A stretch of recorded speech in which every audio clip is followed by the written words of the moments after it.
ध्यानाभ्यास के लिए कृपया अपने नेत्रों को बंद कर लीजिए।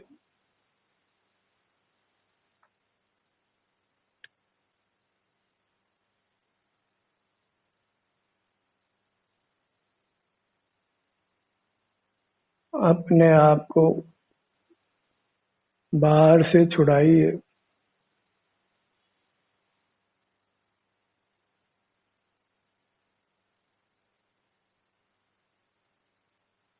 अपना ध्यान अपने आप पर।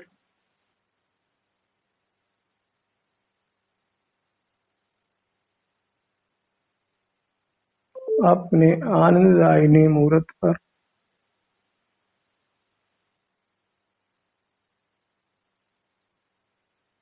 हम आनंद के ही बने हुए हैं। अपने से बाहर कहीं आनंद नहीं है। बहिर्मुख रहने से हम थकते हैं, राग द्वेष उत्पन्न होता है, कर्मों का बंध होता है। इस प्रकार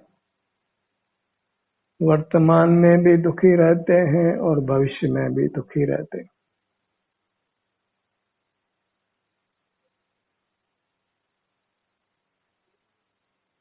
अपनी मुद्रा को लक्ष्य में रखिए।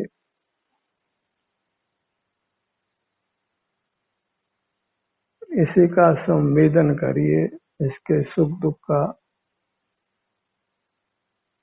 अपने आप का।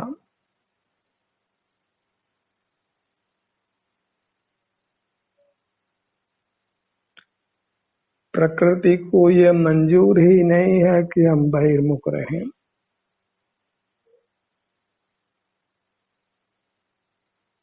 बहिर्मुख रहने से हमको राग द्वेष होता है, आकुलता होती है, बंध होता है, थक जाते हैं और फिर बल जोरी से हमको सोना पड़ता है, बाहर से हटना पड़ता है।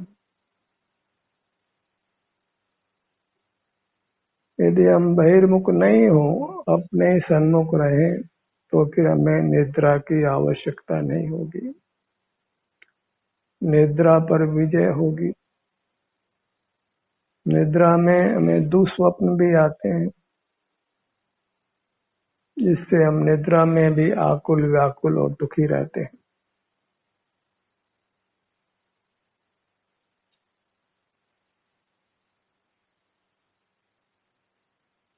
बहिर्मुख रहने पर सदा हमें इष्ट पदार्थों की प्राप्ति नहीं होती।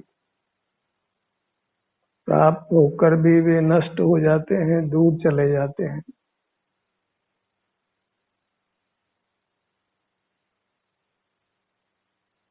हमें वांछित सुख नहीं मिलता।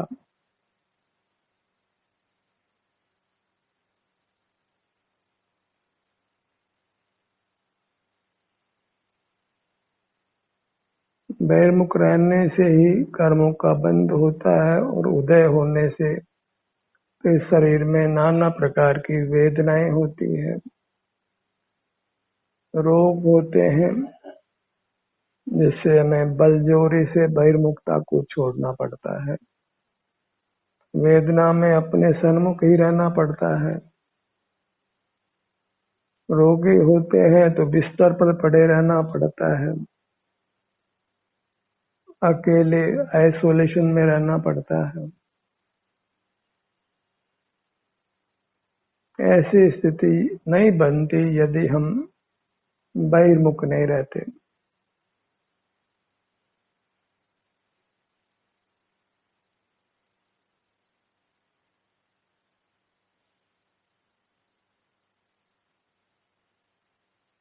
बहिर्मुख में रहने से ही हम वृद्ध होते हैं,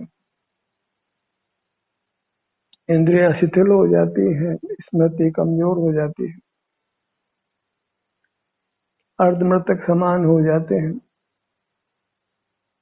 और अंतोगत्वा मर जाते हैं। फिर कहाँ जाते हैं, हमारे हाथ में कुछ नहीं है।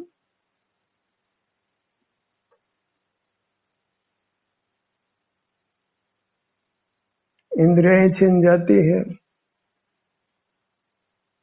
4 इंद्रिय में पैदा होते हैं, कभी 3 इंद्रिय में पैदा होते हैं, कभी 2 इंद्रिय में, और कभी 1 इंद्रिय में ही जन्म लेते हैं, जहाँ प्राय मूर्छा में रहना होता है, निद्रा में रहना होता है।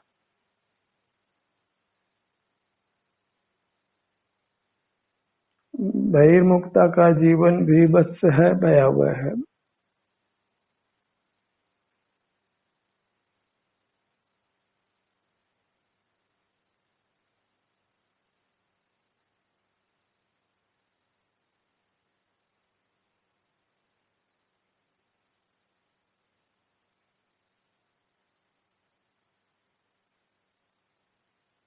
आप चाहते हैं कि प्रकृति हमारे लिए प्रतिकूल नहीं हो, हमको बलात् बाढ़ से नहीं छुड़ाए, तो स्वयं ही बहिर्मुखता को छोड़िए। अपने सन्मुख रहिए, आनंद से रहिए।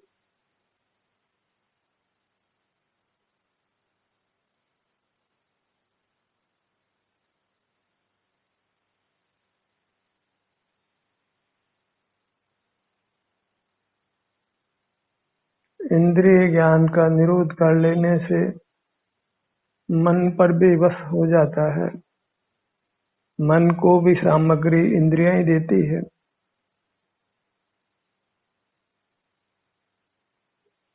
इंद्रियों से जिस पदार्थ को जाना नहीं हो, उसके बारे में हम मन से विचार नहीं कर सकते।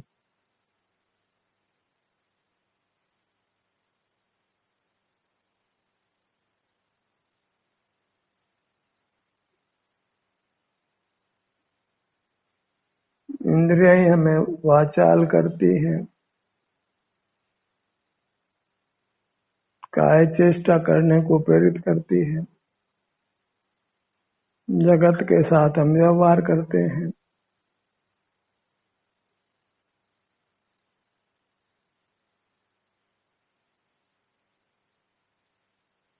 क्रोध, मान, माया, लोभ, आश्च, रति, अरति, शोक, भय, जुगुप्सा, वेद, नाना प्रकार की कसाएं, हिंसा, झूठ, चोरी, कुशील, परिग्रह आदि पाप के परिणाम, 7 व्यसन के परिणाम,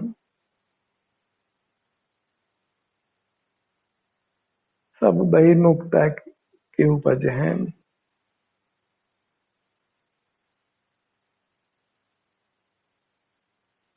बहिर्मुखता में ही नाना इच्छाएं पैदा होकर हम दुखी होते हैं। बहिर्मुखता का निरोध करने के लिए अपने मूर्त के सन्मुख रहिए, एकदम शांति के साथ, सुख के साथ।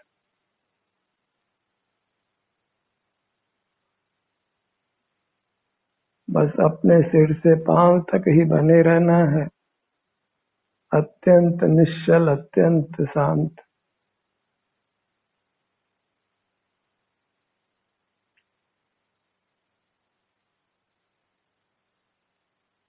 जितेंद्रिय होकर रहिए।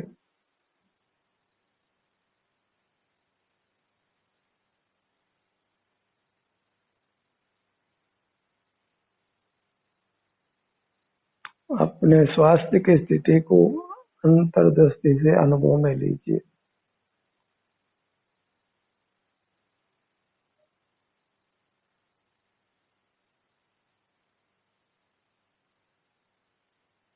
स्वास्थ्य बिगड़े और आपका ध्यान अपने शरीर पर आए, उसके पहले ही अपना ध्यान अपने शरीर पर लाइए, तो स्वास्थ्य बिगड़ने की नौबत नहीं होगी। आप स्वस्थ रहेंगे, सुखी रहेंगे।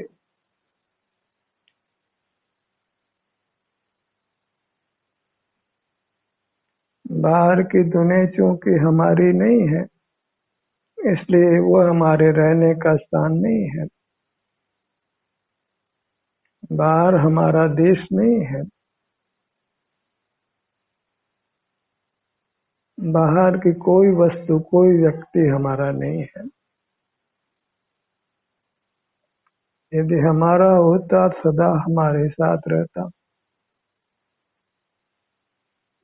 सिर से पांव तक ये अपनी मूर्ति ही हमारी है, जो सदा हमारे साथ रहती है। आप ही आपके साथ रहता है। बहिर्मुखता में ही हम अपने को खो देते हैं। अपनी अमूर्त काया ही हमारी अपूर्व संपदा है,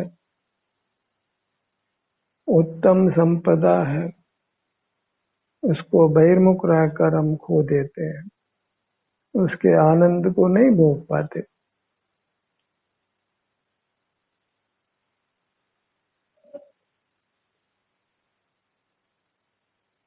अंतरंग में आप परमात्मा हैं, ऐसा निश्चय स्वीकार करिए और फिर अपने सन्मुख रहकर अपनी मूर्त को, जो रूपी नहीं है तथापि अनुभव में आती है, उसके सन्मुख रहिए, उसकी शांति को भोगिए। वही परमात्मा दर्शन है, देव दर्शन है। इंद्रिय ज्ञान से देव दर्शन नहीं होता है।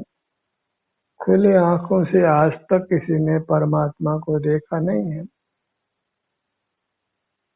कभी देख भी नहीं सकेगा, क्योंकि आत्मा अमूर्त है, इंद्रिय ज्ञान का विषय नहीं है।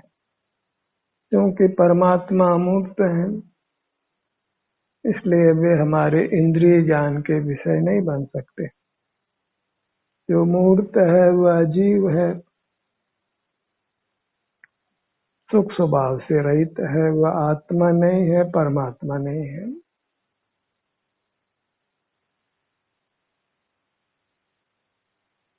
सिर से पांव तक अपनी मुद्रा को ही परमात्मा की प्रतिमा मानिए।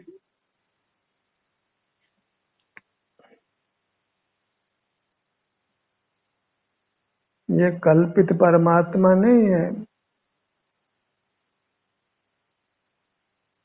किसी पाषाण और धातु की प्रतिमा में कोई स्थापना नहीं करी हमने। हम अंतरंग में चेतन है, वास्तव में परमात्मा स्वरूप है।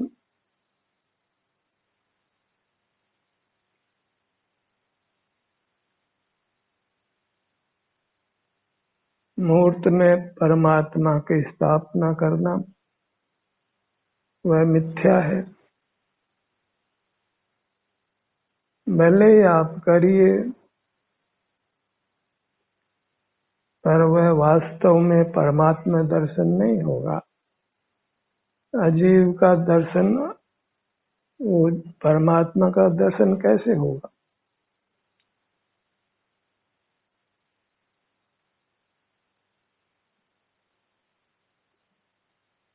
भ्रम में नहीं जीना है, आपका परमात्मा दूर नहीं है। कहा है मेरा साई नहीं दूर दिसंतर, मोही में है मोही सूझे नहीं के।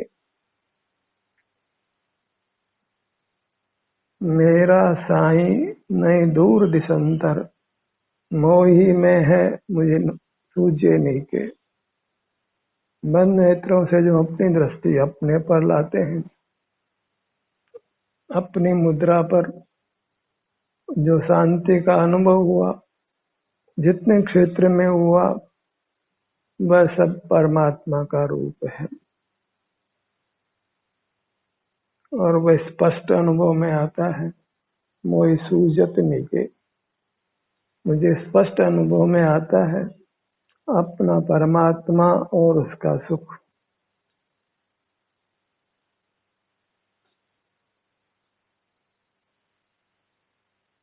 तीर्थों में मंदिरों में देव नहीं है, वह अपने देह में है, मूर्त देह में है।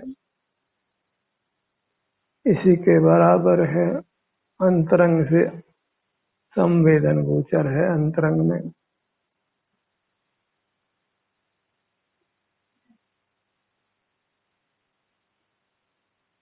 अपनी मुद्रा की ओर मुख करने से जीवन बदल जाता है,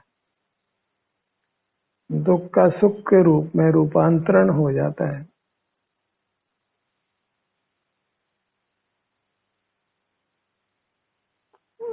अपावन परिणाम नहीं होते, आकुलता नहीं होती, आप निराकुल रहते हैं।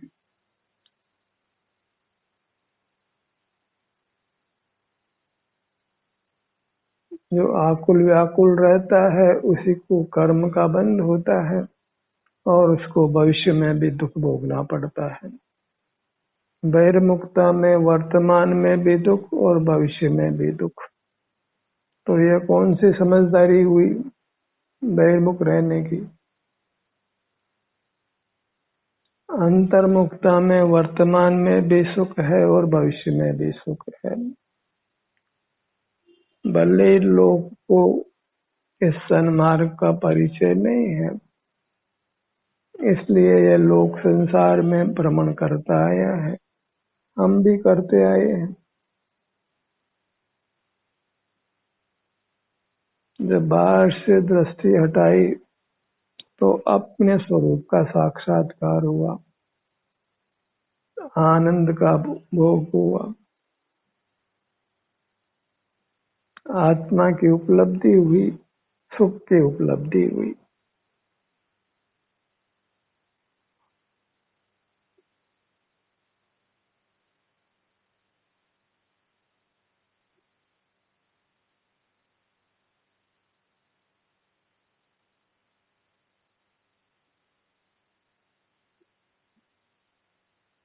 सारा दुख कर्म के संबंध से है। उस सूक्ष्म मूर्त कर्म की सत्ता को स्वीकार करिए, उसी से शरीर में वेदना होती है। नहीं, मूर्त में वेदना का क्या काम है? उस मूर्त कर्म के निमित्त से जीव की अमूर्त काया में वेदना होती है। ये बाह्य मूर्त शरीर वेदना नहीं देता है, इसमें वेदना नहीं होती है, क्योंकि वेदना होने का, सुख होने का उसमें कोई धर्म नहीं है। हमारे में ही, हमारे अमूर्त काया में ही सूक्ष्म मूर्त कर्म के संबंध से वेदना होती है। अगर बाह्य शरीर से ही वेदना होती हो तो जब एनेस्थीसिया दिया जाता है, जब मूर्छा में होते हैं, निद्रा में होते हैं, तो शरीर में वेदना का अनुभव नहीं होता है।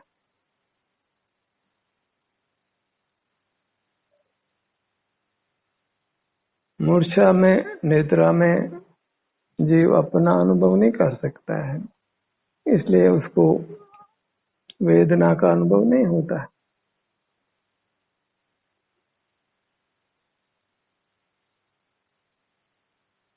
तो सूक्ष्म कर्म की जो संधि बहिर्मुखता से होती है, बस उस संधि को ही हमको तोड़ना है अपने सन्मुख रहकर। और एक बार सकल कर्मों का क्षय होने पर, मूर्त कर्मण का एक क्षय होने पर, फिर जीव सदा अनंत काल तक उत्तम सुख को ही भोगता है। एक उत्तम कार्य करिए इस मनुष्य जन्म में, अपने को कर्मों से छुड़ाने का, बंधन मुक्त करने का, अपने को वर्तमान में और भविष्य में सुखी करने का।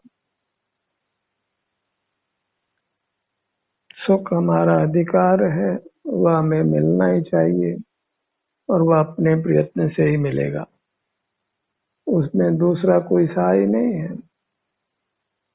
हमें अपने सन्मुख रहकर अपने सुख को पाना है।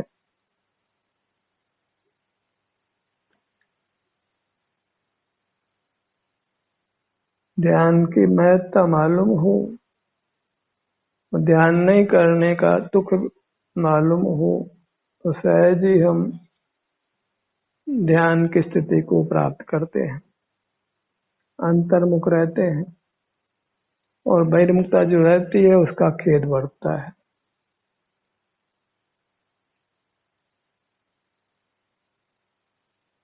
जीवन बीता जाता है, अति अल्प है। कितने जीवों को मोक्ष मार्ग की खबर ही नहीं होती है, जीवन बीत जाता है। यदि इस मोक्ष मार्ग का श्रद्धान हुआ हो तो पूरे यत्न से इस मार्ग पर चल पड़िए।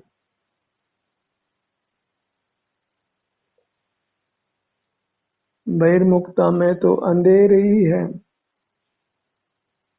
कुछ मार्ग सूझता नहीं है। यद्वा तद्वा जीव सुखी होने का प्रयत्न करता है और सुख दूर जाता है। बाहर की दुनिया को जैसे जल में काई होती है, ऐसे काईवत मानिए। जैसे पानी में सरोवर में काई हो और हम फंस जाते हों, तो जितना यत्न करते हैं उतना ही भीतर चले जाते हैं और प्राण चले जाते हैं। वहाँ एक ही उपाय रहता है कि हम निश्चल हो जाए, कुछ चेष्टा नहीं करें।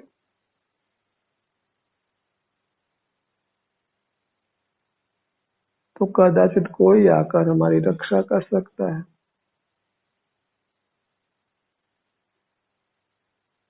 मोक्ष मार्ग में तो निश्चल हो जाना ही रक्षा करना है, सब चेष्टा छोड़ देना ही अपनी रक्षा करना है। सबसे बड़ी चेष्टा जो छोड़नी है वो इंद्रिय ज्ञान की है।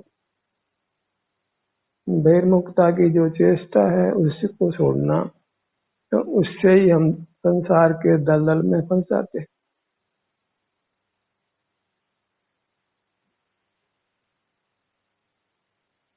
थोड़ा सा अवसर मिला है इस दलदल से निकलने का इस मनुष्य आयु में, अन्यथा तो कोई अवसर भी मिलने वाला नहीं है।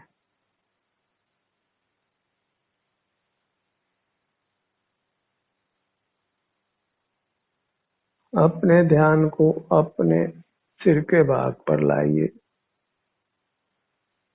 अपने ऊपर की सीमा पर।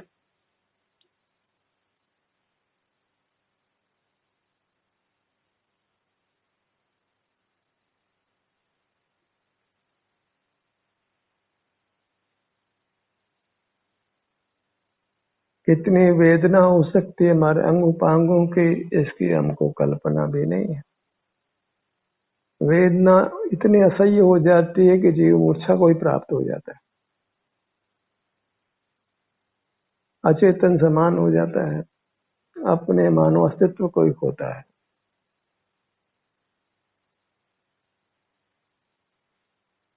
जब हम स्वयं आगे से ही अपने शारीरिक स्वास्थ्य की स्थिति के सन्मुख होते हैं, शरीर में वेदना जो भी है उसका अनुभव कर लेते हैं, तो तत्संबंधी कर्म से हम मुक्त हो जाते हैं। तो फिर कर्म के अभाव में फिर वेदना होने का प्रसंग ही उपस्थित नहीं होता, रोगी होने का प्रश्न ही उत्पन्न नहीं होता। बिना कर्मोदय के कोई रोगी नहीं होता, कोई वेदना नहीं हो सकती। इसलिए जो संचित कर्म है उसको भोग कर उससे मुक्त हो जाइए। अपने सन्मुख होने से शरीर के जिन भागों में वेदना अनुभव में आ रही है उसको अत्यंत प्रमोद से, प्रसन्नता से अनुभव करिए, मानो इससे आपको मोक्ष ही मिल जाएगा, आप परमात्मा बन जाएंगे। वेदना भोग कर तत्संबंधी कर्म से मुक्त होना, तो कर्म से मुक्त होना माने परमात्मा होना। कर्म को भोग कर, सजा को भोग कर अपने आप को मुक्त कर लीजिए। शरीर के किसी भी भाग में वेदना आपको अनुभव में आती है तो प्रसन्नता से उसको अनुभव में लीजिए। आपड़ तापड़ चिकित्सा में मत पड़िए, पराधीन मत होइए, एकांत सेवन करिए, अपनी मुद्रा से युक्त रहिए और जो भी वेदना है उसको प्रसन्न चित्त से अनुभव में लीजिए। वेदना से मुक्त नहीं होंगे, रोग से मुक्त नहीं होंगे, आपको आत्म साक्षात्कार होगा, आत्मोपलब्धि होगी, आनंद का भोग होगा। यह भाव भी सुधरेगा और उत्तर भाव भी सुधरेगा। और वेदना में आकुल व्याकुल होंगे तो फिर प्राणों से ही हाथ धोना पड़ेगा। कुछ विकल्प मत करिए, अपने सन्मुख जो भी आपके स्वास्थ्य की स्थिति है उसको मोक्ष मार्ग मानकर अनुभव में लीजिए। अनुभव मार्ग मोक्ष को, अनुभव मोक्ष स्वरूप।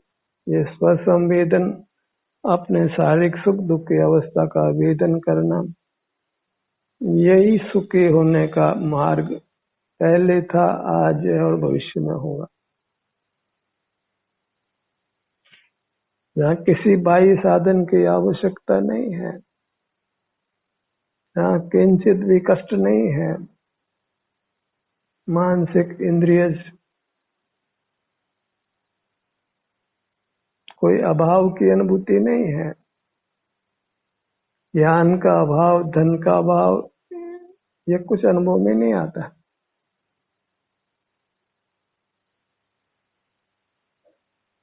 किसी का स्मरण नहीं होता, कोई राग द्वेष पैदा नहीं होते। ललाट के भाग पर आइए, देव का भाग होने से हमारे सब भाग देव ही है, देव का हिस्सा देव ही है। सिर देव, ललाट देव, नेत्र देव, कर्ण देव, सब देव के से देव ही है।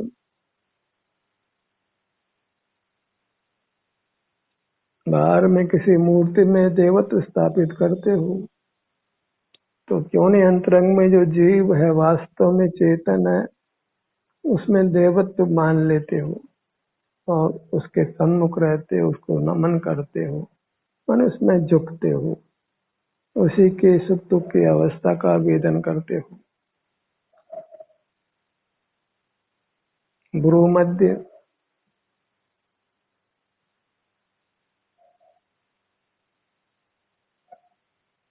दोनों नेत्र, दोनों कान, नासिका, होठ, तालू, हृदय, नाभि, दोनों हाथ, दोनों पैर, इस प्रकार हमारा परमात्मा सीमा सहित है, अनंत नहीं है। हम अपने को अनुभव में ले सकते हैं, सिर से पांव तक इसके सन्मुख बने रह सकते हैं, शांति से जीवन यापन कर सकते हैं, बिना बाह्य पदार्थों की आवश्यकता के, बिना थके हुए, बिना चेष्टा किए हुए, बिना विचार किए हुए, बिना बोले हुए, अंतर्दृष्टि से रहने का सतत अभ्यास करिए। ध्यान का सूत्र यही समाप्त होता है। आपकी सहभागिता के लिए धन्यवाद।